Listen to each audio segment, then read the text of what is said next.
This is Authentic Plus TV, and this is your regular man, Jibril. We are at Winneba. We want to find out some information, very important information concerning the celebration of the Aboakyire Festival. Because Aboakyire Festival is just around the corner on the 6th of May, and it is celebrated, per my information, it is celebrated on every first Saturday in May. So whichever day it falls on, Aboakyire is celebrated, and I think that's the climax. So we are happy to have on our channel Mr. Kwamina Imbil Taylor, who's going to give us the information that is desired concerning this Aboakyire Festival. He has all the information to give us. So we'll go to him straight so that he gives us the information that we need. So, Mr. Taylor. Thank you very much. As you have indicated, Aboakyire Festival is just around the corner. In fact, we started the activities leading to the climax on Saturday. Last Saturday, we had a tree planting exercise and then bicycle racing from Accra, and they ended in Winneba. Okay. Today, we're going to have the Gospel Rock Show. That's tonight at Celebration Square. Tomorrow will be a cleanup exercise. Tuesday, we'll have a walk, the health walk in the morning, and then in the afternoon, we have the regatta at the beach side. Wow. Yes. Then Wednesday, we have the food bazaar, cooking competition, and ampe playing. Well, I think I have to join you for the cooking competition and the ampe because I'm very good at that area. Sure, why not? It's an open something, so possibly you can come around. Yeah, I'll surely do. And Friday, we have the gods for the various Asafo groups to be paraded through the principal street of Winneba. Okay. Then Saturday will be the climax. That the hunting will be done by the two Asafo companies. The Twafo number 1 Asafo company and then the Dentafo number 2 Asafo company. We want to see who will match the first group to bring a catch. And then Sunday, God willing, there will be the final football match. Okay. We've played the series. We have the final match to be played on Sunday, where the emerging team will be declared the winners of the year's football team. Yeah, the best football team for the year. So that is it. Now, as you've made mention, Aboakyire, as we see today, it started so many years ago, and it didn't start with a catch of a deer as we see today. You know, Efutus, we are Guans. Guans emanated or migrated from the ancient Ghana into Buktu. So they were the first group to hit the grounds of Ghana. That is the Guans. We entered through the northern part of the country and descending down to Techiman. So from Techiman, they decided to split. So others went through the western corridors of the nation. Others also went through the eastern corridor. So those who passed through the western, we descended down southwards. And among them is the Efutu. At the eastern corridor side, we can talk about Nkunya, Alebanyo. You can talk about the various Guan groups. We have some of the groups at the northern Ghana. And then we being Guans, we inherit patrilineal. We do inherit patrilineal. We have a patrilineal system that we do inherit. We can mention a number of us being Guan groups that inherit paternally. Now, we the Efutus were part of those who migrated southwards Ghana, and our first point of call was a town called Efutu near Cape Coast. That was the first port that we landed. History has it that today, when you go there, the people of Efutu around Cape Coast, they know that that is our first point of call when we headed towards the south of Ghana.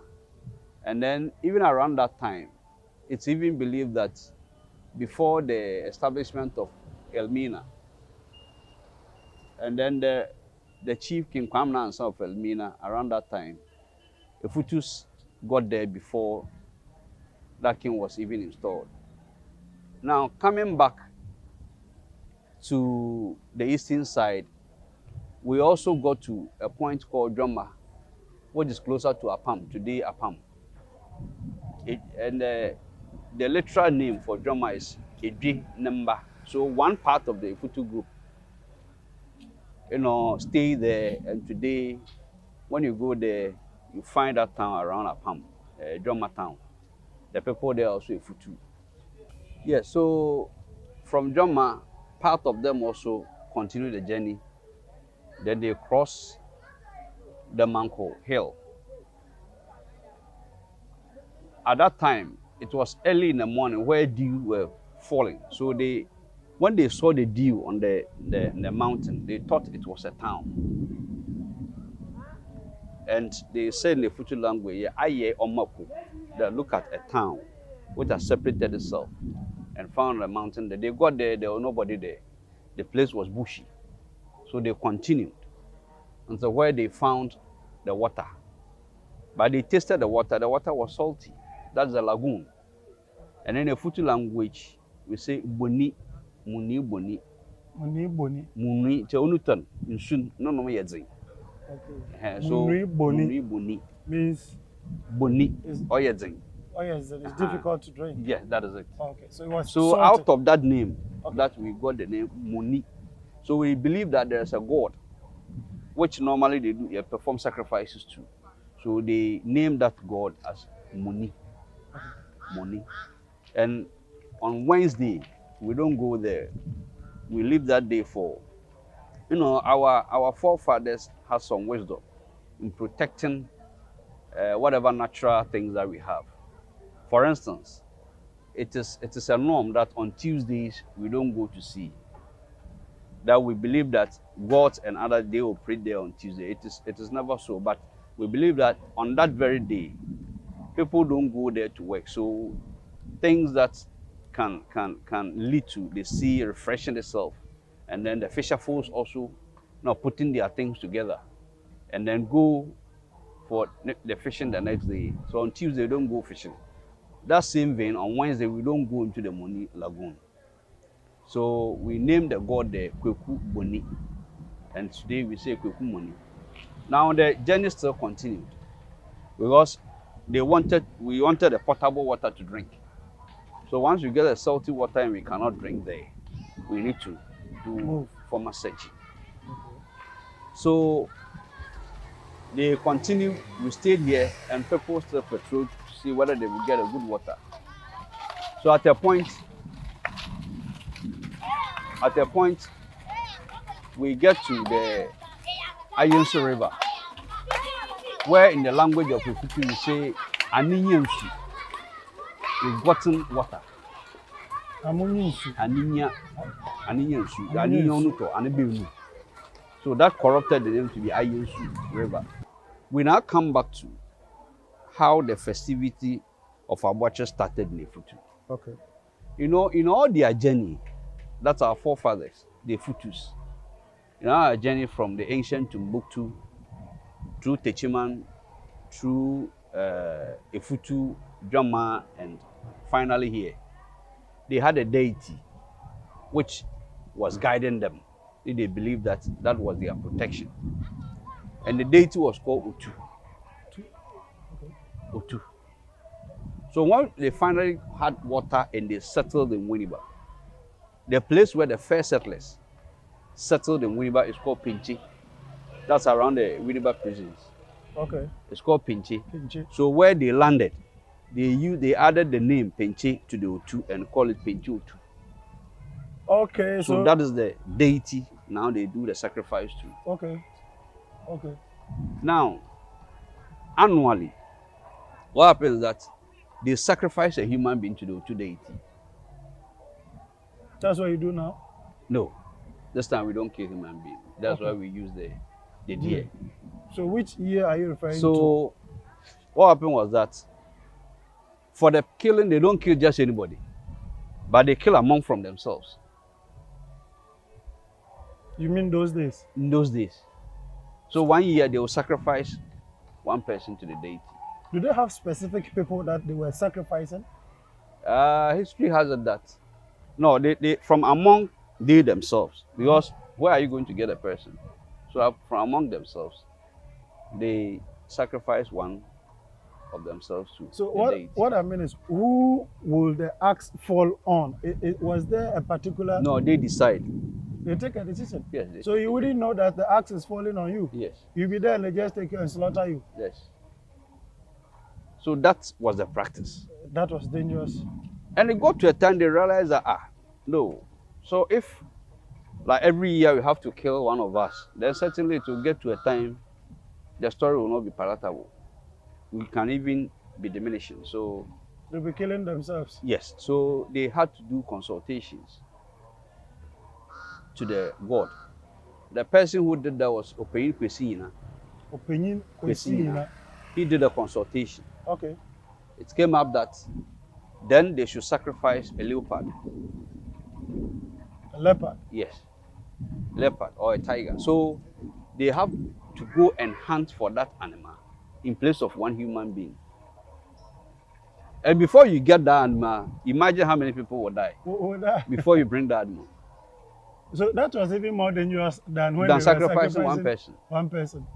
But to me, I see that it was just an attempt by the God to even, let them do away with their thinking of changing the norm the at the procedure. time. Yeah, the norm. So further consultation was done. So this time it fell on a deer. The whole logic behind is that when the blood of the deer resembles that of a human being. Oh, really? Yes. Wow. So when they get it and do the sacrifice, it's accepted as if a human being has been sacrificed. Blood So, yes, the please. deer. I want to get something straight. The blood of deer resembles that of That of a human. human, yes. In what sense? No, from those who have done the scientific Like exercise or biologically. experiment, yes, this is what they said. But when they did the consultation, that was the demand of the deity, Okay. that they should use the deer Okay. to in place of, if they say they cannot kill a human Leopard. being or go for a hunt for either a tiger or a leopard, then it's better they use deer to do the sacrifice. Okay. So that was the idea where it generated into using a deer for the festival. So the king then set up, let's say, a band or a group called the Asafo. Okay. So when the time arrives, or when you get to the time where the sacrifice had to be done, then he will send Asafo to go and then hunt for a deer and bring it for the sacrifice. So it was only just one group that was in existence. All right. There came King Esiedu Bonze. He was the fourth king of Winneba. Okay. For the competitive nature of the Asafo group, he also came up with another group, the second group. So at this time we had two Asafo groups. So they were competing that when they go for the hunting, they should, as to which of them will bring the first catch. Okay. So the second group also came and it became a competition. So we have the Twafo being the first group, then the Dentafo being the second group. So can I say this group was the Was the second one. second group? Yeah, so that came to add to the first one. Then we had the two groups. So the first group was Denti. No, the Twafo number 1. Number 1. Then Dentefo number 2. Dentefo number 2. Oh, okay. So since that time, we had the two groups competing, at least for us to know which of them to be able to bring. Now, this thing has gone on for a number of occasions, and people can just tell the consequence of which group have the first catch. It is alleged, and history have proven that when the Twafo gets the catch, those years we used to have food in abundance, then heavy catch from the sea. Oh, really? Yes. And then when the Denti also have it, that year food becomes scarcity. So the scarcity of food and fish is associated to that of the Dentefo group. Dentefo. Then the Twafo group is also associated with having a bumper harvest. Bumper harvest. Yes. Food, fish, everything. That is it.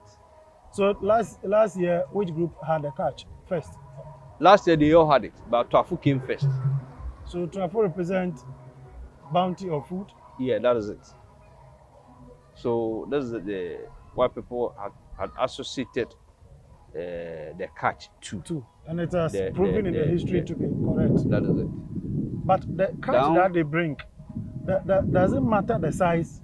No, the size doesn't matter. Once it's a deer, it's a deer. It's a deer. So whoever and normally the Omahene is just interested in the first catch. That is the one that will be used for the sacrifice. Oh, okay. No matter how many animals that they get, it is only the first catch. Oh, okay. And when the catch is being brought by the Asafo, he sits in state and receives the catch. And he steps on the catch for 3 times. Okay. The significance of stepping on the catch is that he wants to ascertain whether or not the animal is live, but not dead. Okay. If it is dead, then they can't use it for the sacrifice. There's wisdom in that. So he steps on it for he steps on feel he hard touches one. He touches with the toe here. Okay. He touches on the animal 3 times to ascertain if it is live, it will shake itself. Has there not been any case where the animals have tricked them? Because some animals can be stubborn; they will lie quietly. No, the way to be touched. Certainly, there's a way of doing it. Yeah, certainly they will respond. They will respond. Yes. Oh, okay. And that should tell you that whether the animal is live or dead. Wow, that's beautiful. So now, the fixing of the day, the Aboakyire date, to first week in May. Normally, it happens around the close of April, but you see that the dates fluctuate. We don't have a fixed day. Yeah. And people also have to travel from where they are to Winneba, being foreigners, being the what do you call, the indigents. Sure. So they need to have specific time where they can fix their or make their plans to be able to come. So the Traditional Council in 1966 made it a point that, okay, if we cannot get specific day to be able to do that, then let's fix the first Saturday of May every year, so that becomes a constant date. So that the people can use that day in doing their planning. So that when they are doing their planning, they know when to move in, when to go out. Well, so that means my history is correct. I'm a historian now, and he has proven it. So I'm correct, right? Yes. That's good. So that's how come every first Saturday in May is being fixed as the Aboakyire Day. That's the history behind it. Today, Aboakyire is seen as an Aboakyire festival is seen as an economic activity. We'll come to the economic activity. Let me ask you something. When the first catch is brought and the chief steps on it to ascertain whether or not it is dead or alive, does he wait for the other group to bring their catch so that he tests, or he's interested in just the first catch? When he steps to ascertain whether it is dead or alive, he just moves from the state? Thank you. Once the first groups brings their catch and he receives it, he had to sit in state and wait for the other group. It's like you sent your children, one have come, one hasn't come. You can't leave the scene, so you wait. You wait for all of them. For the others to also come, and then from there, he just go and rest, and then in the afternoon, he will be paraded through the principal street to Rahimfi. He will sit in a palanquin.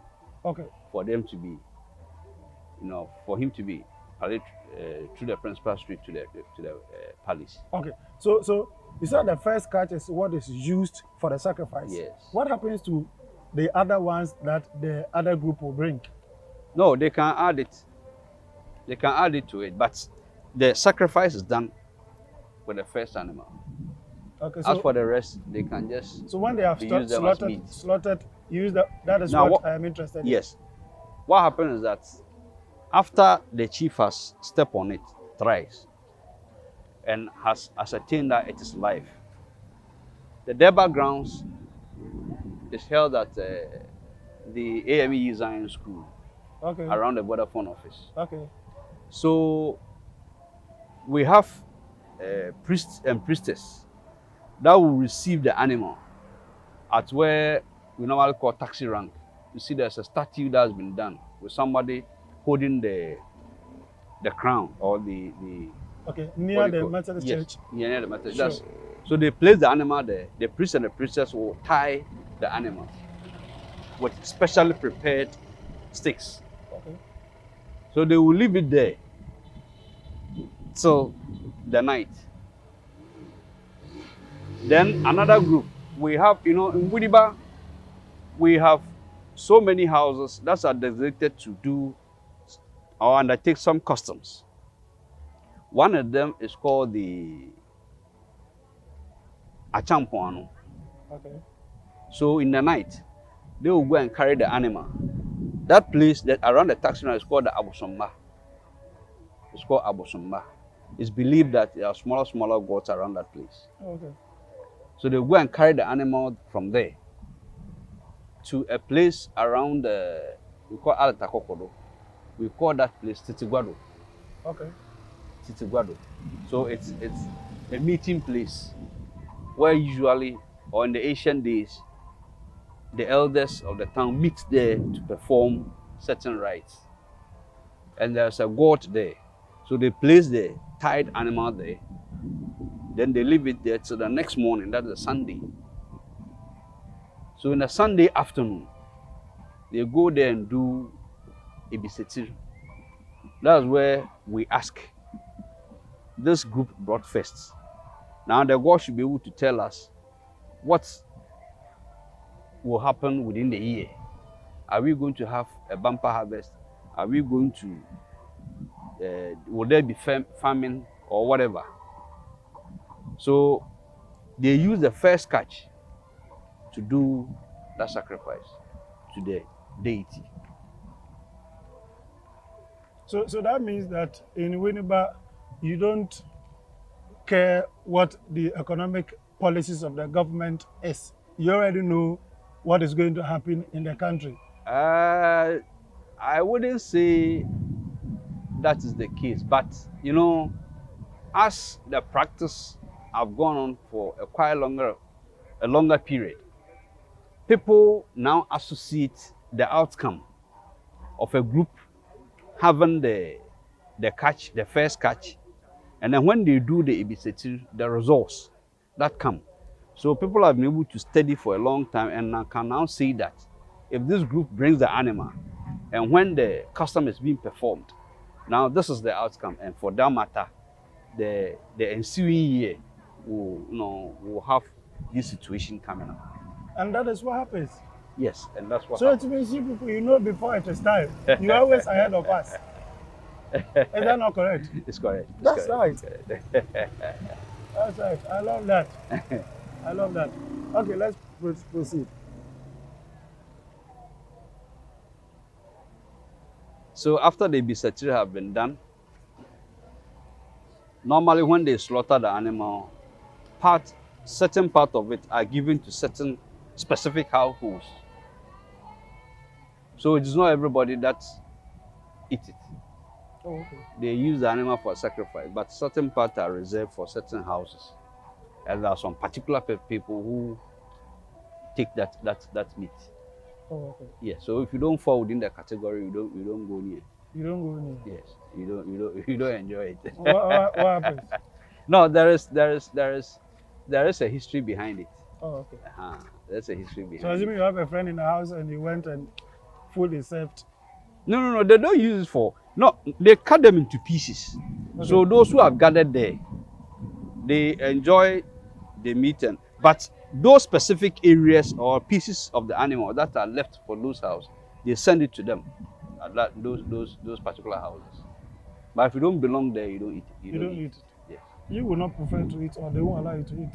No, but you won't get it to eat. You won't get it. Yes, Maybe the time they prepare it, You won't get it. they hide it. Oh, that's beautiful. And then what happens? Yes. So from there, from the park, the grounds, Yeah. when the chief received the animal, and then it's time for him to come, they ride in palanquin to the palace. The next day they do the customary practices that you have to do. So after the custom, on the Sunday, that ends the whole festivities. So 2 weeks to that time, the god, the Efutu deity, is brought out from the shrine and placed there. So after the sacrifice on that Sunday, the following Sunday, they will do the customary performance and then send the Efutu deity to where they normally keep it. Oh, okay. And that ends the festival. And that ends the festival.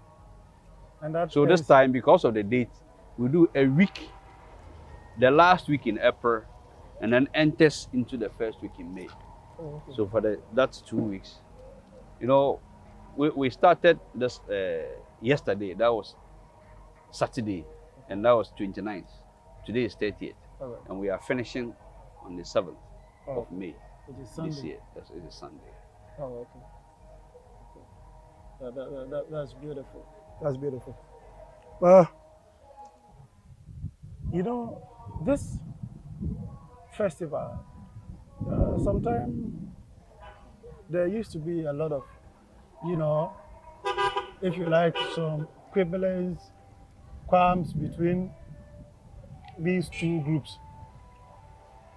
Does that thing still exist? Because sometimes you are here and then it disrupts the whole kind of a beautiful celebration. Is it still the same? Thank God, today as we speak, I will say no. Okay. And even if it exists, it is reduced to the barest minimum. All right. You know, as time goes on, people struggle for power. And in the zeal of getting the power, they can do so many things. Okay. It is some of the people who aspire to be chiefs in the town. Some associated themselves with some of the Asafo groups. So anybody who does not belong to his party, the other group will think that they are not for them and for that material. Now, when you come to Winneba, we have the kingmakers, people who nominate and then install chiefs. But Asafo is not part. Okay. So at a point, some of the Asafo members align themselves with the people who are struggling for the chieftains, the power. So it's like, then if this chief is there, he doesn't belong to Mangwe, and for that matter, I'll fight. And that's generated into that problem. We have one particular chief whose name Nana Aboakyire the third. He associated himself with the Densefo, the number 2 Asafo group. So any attempt from the Utano house to restore chief then becomes a problem because the Densefo Asafo will not allow and they want to fight. So it normally becomes a problem between the Tafo and the Densefo, and then they will fight. But gradually, thank God, education and enlightenment. People are getting to know that after all, what is it? If I say that I won't allow you to be the chief, me myself, I cannot be a chief. So why should I fight? Sure. People are now beginning to see the benefits of celebrating that festival. That instead of me saying I won't allow and I will fight, what will I get? But if the festival comes on, what do I stand to benefit? Is the issue. People are selling. The women are cooking. People will come and buy food. Hotels are full. People will sell ice water. People will buy. You cook food, people will buy. So that period, yes. So it is better I use the period for something beneficial instead of going to fight. Because when I fight, at the end of the day, the people who are fighting for this, to let them do their own fight. Let us also enjoy. If they will fight, let them fight. But for us, we are thinking of the enjoyment and the benefits thereon. Look at the people who come to travel to Winneba. Taxi drivers are working. Food sellers are enjoying. Water sellers are enjoying. Hotels are full. Why don't you think about that benefit instead of going to fight? So this time around, you could see the atmosphere that the tension which normally comes up during those times is now down. And you can feel it. You can feel it. That's beautiful. You can feel it. And I also say that at least the political atmosphere has also helped. Has also helped because for government will not sit down for you to fight and kill yourself. The aim and objective of the government is to protect life and property, to do whatever it can to be able to maintain the peace that we're enjoying. So I think this time around, we made some progress, and we pray that the peace we are enjoying now, should stay. Okay. Should stay. Okay. That's very beautiful message. So now, those of you out there who thought it is going to be all chaos, no, that ain't going to happen. It's going to be very smooth. So come around and let's have fun, because this year's Aboakyire Festival is going to be different. And then let me ask you, every major roundabout in Ghana has a background. And then when I was coming, I got to Winneba Junction and I saw a roundabout projecting, reconciliation roundabout. That was what was written there. And you can see the statue of the first president of Ghana, Dr. Osagyefo Kwame Nkrumah. And I don't know, the picture I saw, I don't know if I'm correct. J.B. Dankwa. Dr. J.B. Dankwa, who Yes. happens to be his friend. Yes. Why that the two of them in one roundabout? It's a long history. If you've heard of the land disputes within the two traditional areas, that's Efutu traditional area and then Gomojumaku traditional area.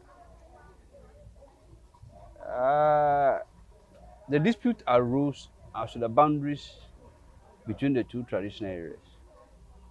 It happened at the time of Dr. Kwame Nkrumah being the president of the state. Wow.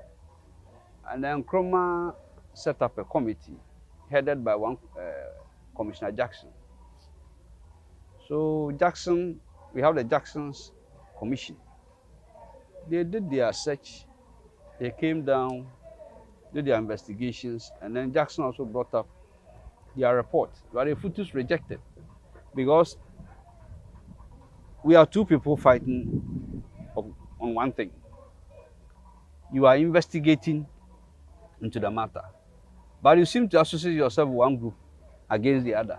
Okay. So certainly the report can Efutus rejected because there are some areas that Jackson's went to inspect the boundaries thereof.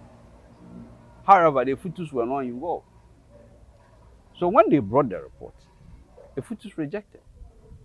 And the lawyer for the Efutus was J.B. Dankwa. Oh, okay. So it becomes a serious political rift.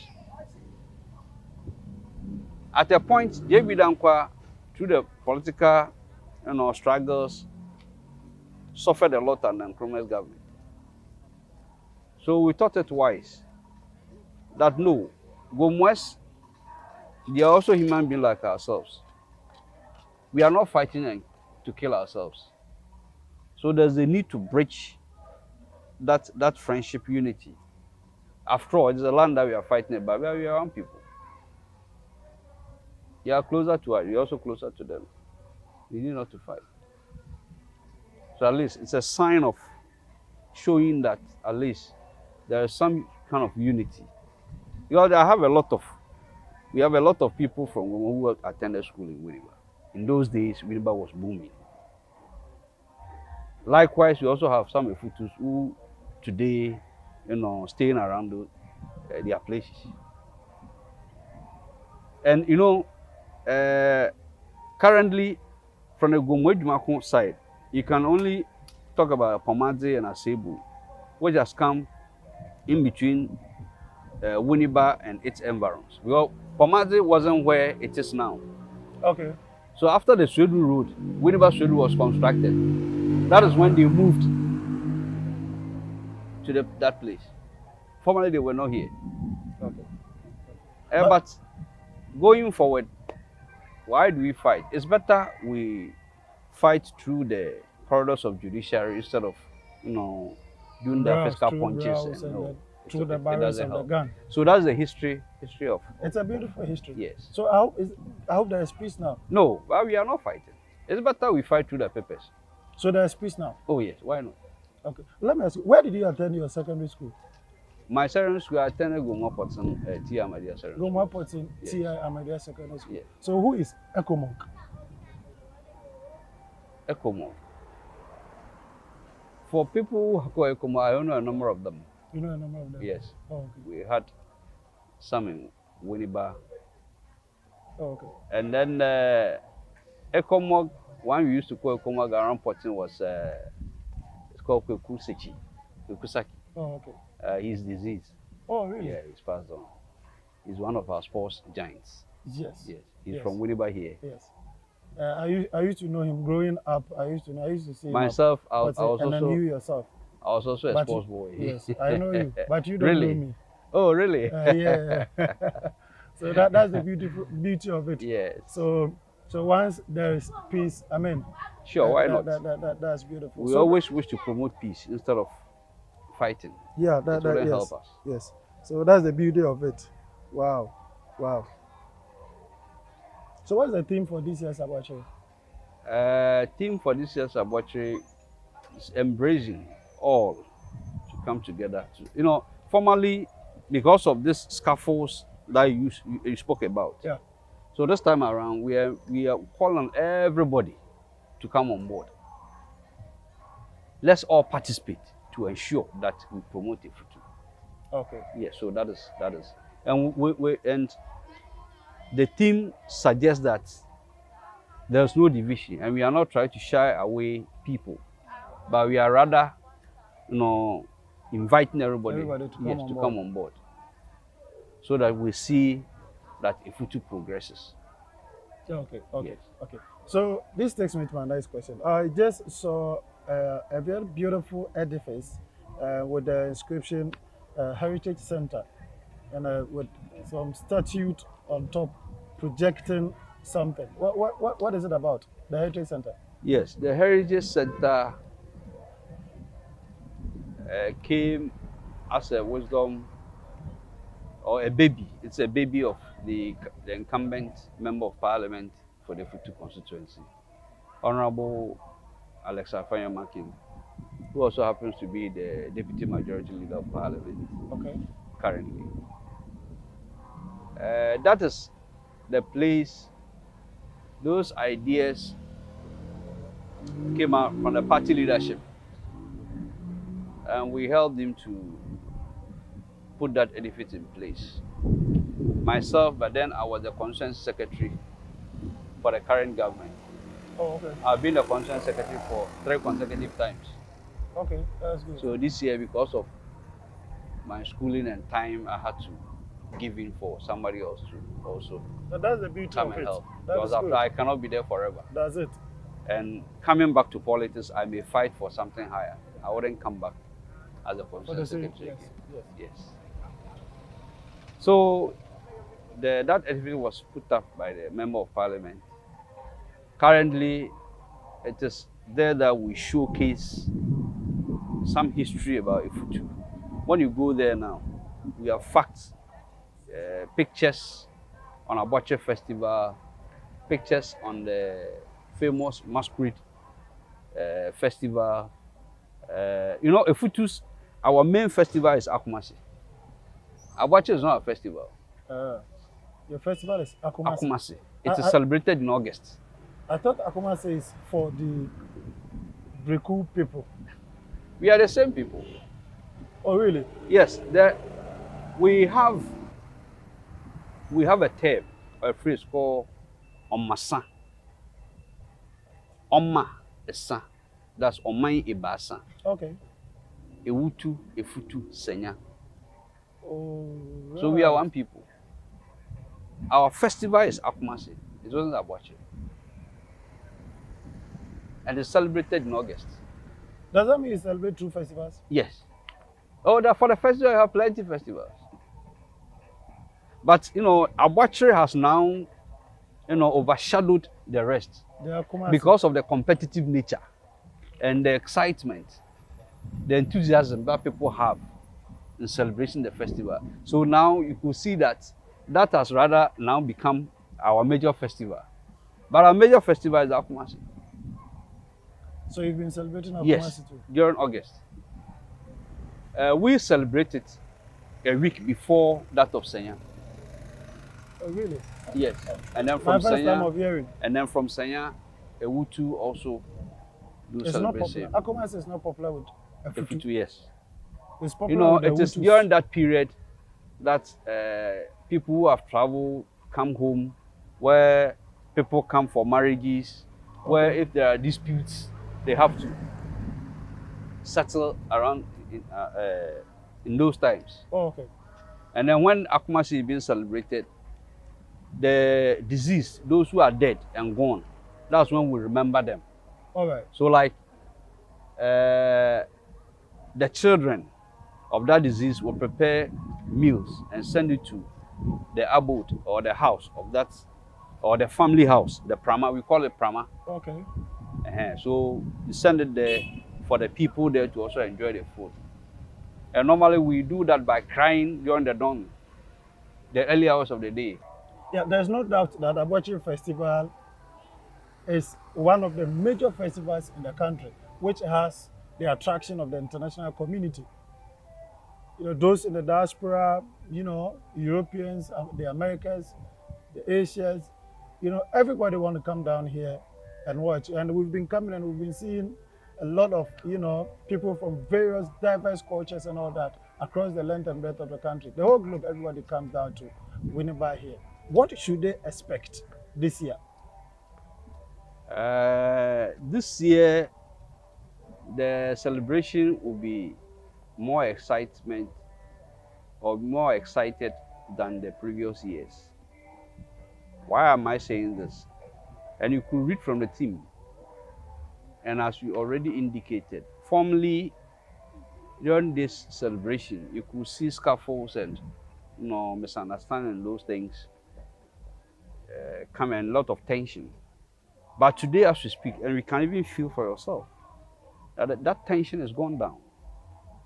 And we also inviting everybody to come on board. So we believe that this year the excitement will be more than the previous years.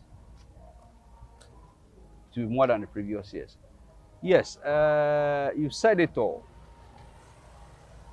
Aboakyire, as it used to be, and currently is on the calendar of the Ghana Tourist Board. And Aboakyire as a festival has sold itself to the international community. And people come from far and near, for instance, the diaspora, pay homage to the occupant of the stool, and then the people of Efutu when they come around. So this year, it's our prayer that people should come, more people should come and enjoy their stay, have fun, enjoy themselves, and I believe it's going to be more excitement than what we have beyond the previous times. Okay, so do you, being the custodians or the residents of the festival, what do you also expect from them? What are you expecting from them when they come? Our expectation is, one, their participation. Two, you know that while they are coming, a lot of economic activities may go on. So we pray that they should bring more cash, come and spend here and leave the money here for us, at least to also boost our economy here. Then lastly, there are so many things that we need to assist the town. So I am of the view that they come in support of the traditional council and the traditional leaders, as well as the local government agencies, to be able to undertake some major projects in town to assist the citizens. All right. It is my prayer that they come and assist us, undertake projects and other things that will go a long time to enhance the livelihood of the people of the Efutu. Wow, wow. So come and help with the developmental project in the town, and then also come with more cash, and make sure when you come, you spend all the cash so that Yes. there will be a lot of cash left behind to boom Sure. the economy, of Winneba and then Ghana at large. So come, bring more goodies, come home, come, this is your roots. Come and relate with the natural environment. So we're expecting you to come down. See you in the next video. This is Authentic Plus TV. Kindly subscribe to the channel as we grow together.